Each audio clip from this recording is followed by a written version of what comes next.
Hi everyone, Neil Carlson here in downtown Grand Forks. 20 years ago this week, I was reporting from here in downtown Grand Forks in the middle of the night when water from the nearby Red River began to rush through the streets of downtown. Much of Grand Forks and East Grand Forks had already been flooded, causing one of the largest evacuations in American history. But little did we know that the worst was yet to come. On April 19th of 1997, a major fire started in downtown Grand Forks that destroyed 11 buildings. Here's a look back at some of the events of that week that are now burned into the memories of everyone who lived through it. Thousands of electric customers in eastern North Dakota and western Minnesota suffer through a third day without heat. The weekend storm had knocked out power in spots all over the region. Nearly 1,000 power poles up and down the valley snapped under thick ice and high winds. And the wires are underneath the water and the ice, and just to get that out, it's going to take a long time. This is the problem. From Crookston to the Canadian border, snapped-off power poles litter the landscape like broken matchsticks. Several power companies are facing the same problem, mile after mile of downed lines. But it could be quite a wait for the 3,700 now powerless customers served by PKM Electric in northwestern Minnesota. Yeah, we're looking at 2 to 3 days on the eastern part of the system and probably 5 to 7 days on the western part of the system. In Argyle, Minnesota, there is no power. The gas stove at Will's Cafe has made this the town's only warm spot, as a small generator provides a bit of light. Some 30 people spent the night here. I take it it's pretty cold at your house. Oh, yes, it was about 37 yesterday. So we couldn't tough it out anymore. All right. So the fire department came and picked you up? The firemen, yeah, they came in pickups and they come and got us.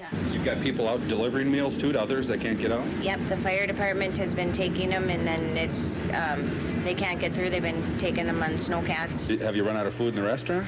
Yeah, we're starting to run out. We're going over to the Farmer Dell and getting the food that's going to go to spoil there, and then using that up too. Okay, so you're cleaning out the grocery store too? Yep.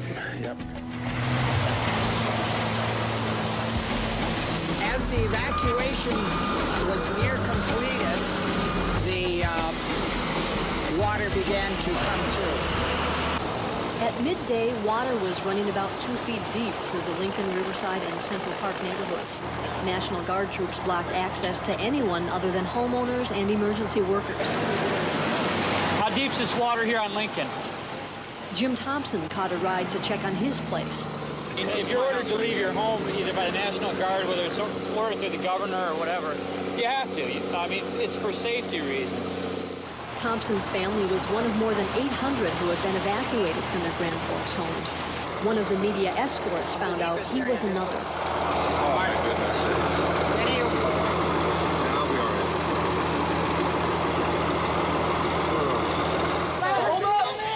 Along Euclid Avenue, homeowners were getting ready to go, and many who had already lost their homes helped stage yet another battle against the red.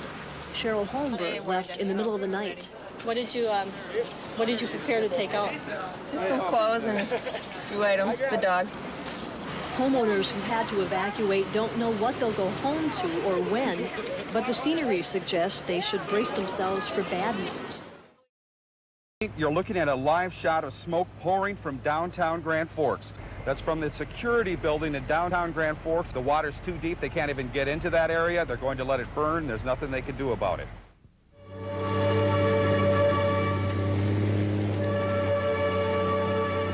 At daybreak, the flames were still raging as fire gutted the heart of downtown Grand Forks. National Guard troops pulled people from nearby apartment buildings as the flames consumed historic landmarks. We decided to stay in our home. We were third floor. We were safe. We had food, we had lights. We could watch emergency broadcasts all evening. We were on the roof. We were watching people that were trying to get out. We watched the National Guard pull out once they gave up on the dikes. We saw people leaving their homes, and we saw things get covered trying to save their businesses and stuff. It didn't help.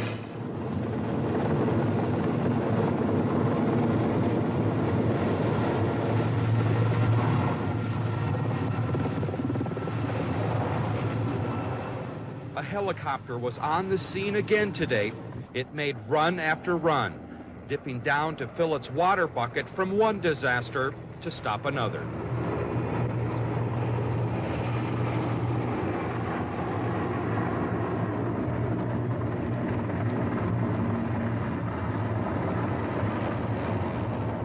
If you know the security building and you know the Herald building behind the original Herald office, everything between the two buildings, that entire block would be, I'd consider to be destroyed. The other block that sustained heavy damage was the First National Bank block with Bonzers next door there and a couple other businesses. Names escape me right now. And then First Financial Center across the street from First National sustained heavy damage. So we're talking about damage on 3 different blocks here, right? Right, damage on 3 different blocks. Yeah, we don't believe we'll lose any further buildings than we've already lost. And while the city struggles with fire, a U.S. West employee called the situation at its Grand Forks communication headquarters critical. Floodwaters were threatening the telephone system. My own home is going under. It may not be total, but now I am in the same bucket with the rest of you. I do not feel bad for one reason, because we will rebuild, and we do have faith, and I believe in our people, and I believe together we will all pull out of this, and our city will be stronger. One of the things I do want to do is, from my heart, thank all the area residents for the way they have responded when we made the call. That call was to house tens of thousands of people who have been left homeless by this monumental disaster.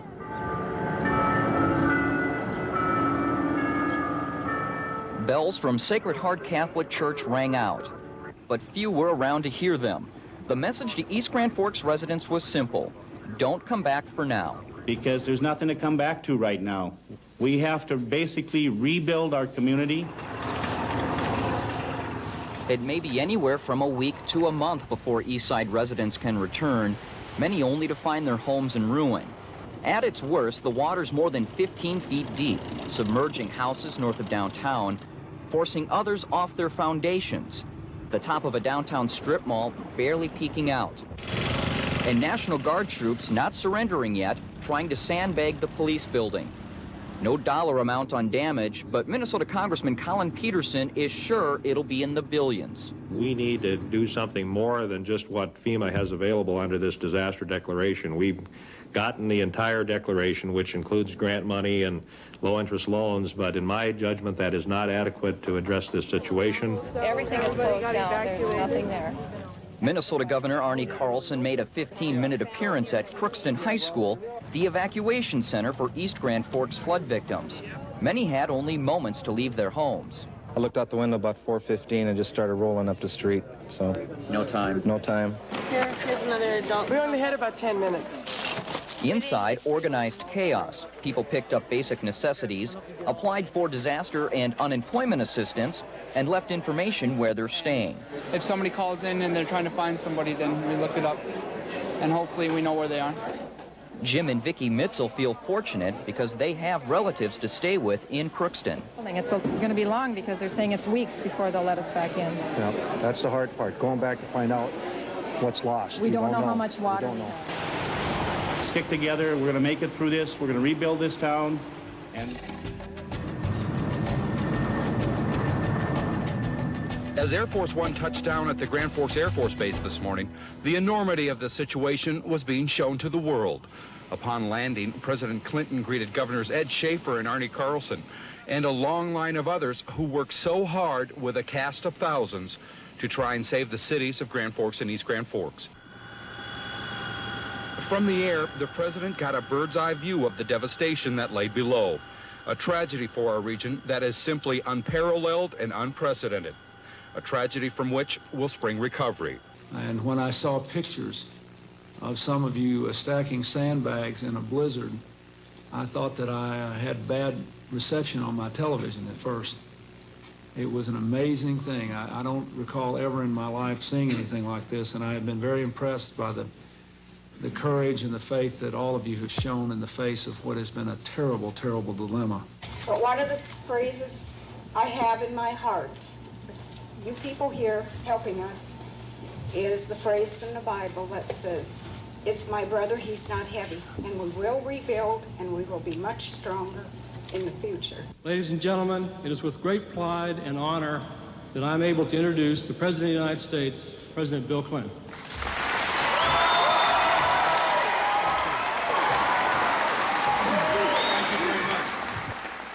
The next few days are going to be very, very hard on a lot of people. A lot of you who've been very, very brave and courageous, and water cannot wash that away, and fire cannot burn that away, and a blizzard cannot freeze that away. And if you don't give it away, it will bring you back better than ever, and we'll be there with you every step of the way. Thank you, and God bless you.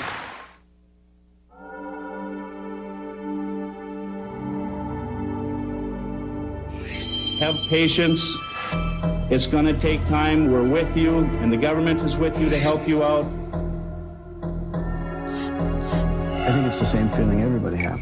It's like, oh, you know, what the hell is going on here? It's a time when you need your friends, your neighbors, your family. Then I came home one day and I said, Joni, we got to clean out the house. She's going over. It was really scary. Like, I've never even heard of any like this. And stick together. We're going to make it through this. We're going to rebuild this town, and it'll be better than ever. 6 months later, the scars of the flood still dominate Demers Avenue, but looks can be deceiving. I regard the recovery as good as it could be. I'd like to see it move faster, but government, it just doesn't move fast. Fortunately, the residents have moved fast. City officials estimate better than 90% of businesses operating before the flood are back in business. Commercial construction on the city's north end is booming, and the reopening of the Holiday Mall is feeding a rebirth downtown. The biggest recovery frustration is commercial buyouts, which city officials admit have been too slow in coming. I have to really compliment our business people for being dedicated to the city and the patience they've had with us. But that's one area I would have rather had moved faster than it has. Home buyouts, on the other hand, are moving along quite nicely. Like its big sister across the river, East Grand Forks will likely buy out more than 500 flood-damaged homes. But unlike Grand Forks, checks here are coming right out of City Hall.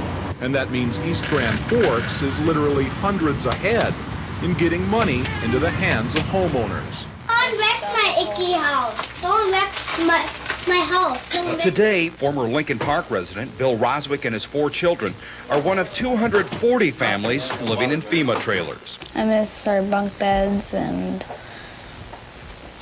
Kind of crowded in here? Yeah, and I miss having all that space. Does it feel like home? No. What's missing? Just being close to my friends and that. Trying to get into one of the houses that the city's got building over here. Will you get in there yet this year? Supposedly December 2nd if ever get done dealing with SBA loan. For the majority of flood victims, getting the buyouts and financial paperwork cleared up has been a frustrating waiting game. And according to housing officials, it could be at least 2 years before everyone has a chance to get back in a home. In the meantime, work is underway to finish cleaning up the rubble downtown, and plans are underway to begin construction of a new financial corporate center downtown next year. It's hoped that center will attract new businesses and be the beginning of a better Grand Forks. Right now, I think we will experience a boom for a couple years, and it may taper off at the end. But I really believe that in the long run, it will help our city. And that's terrible to say a disaster, can help your city, but that's the way we have to do it, because otherwise we wouldn't survive.